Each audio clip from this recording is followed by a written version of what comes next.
to watch. G20 재무장관 및 중앙은행 총재회담을 지켜보라.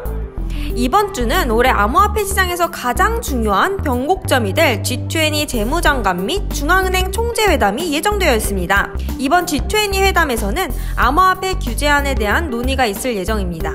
국내뿐 아니라 주요국은 암호화폐의 국제 공조에 대해 여러 차례 언급했던 만큼 규제안에 대한 공조 방안이 나올 것으로 예상됩니다.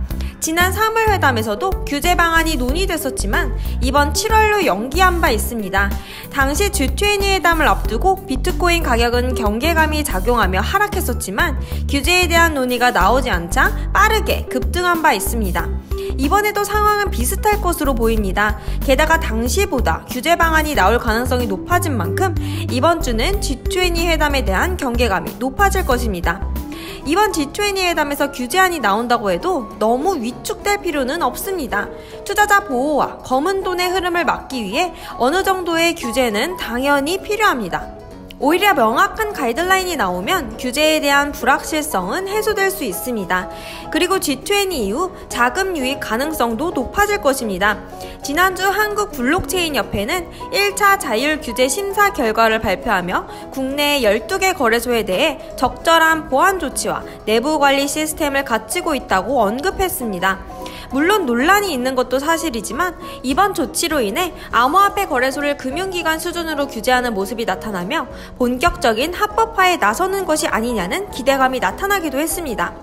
G20 이후 결과에 따라 개인이나 법인의 계좌 입금도 가능성이 높습니다.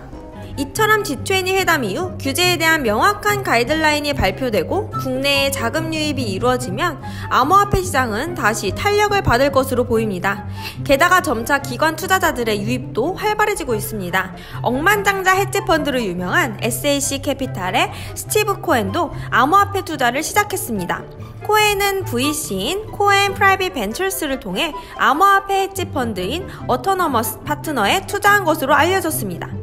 비트코인 ETF 상장 가능성도 높아지는 등 기관 자금의 유입은 앞으로 더욱 활발해질 것입니다.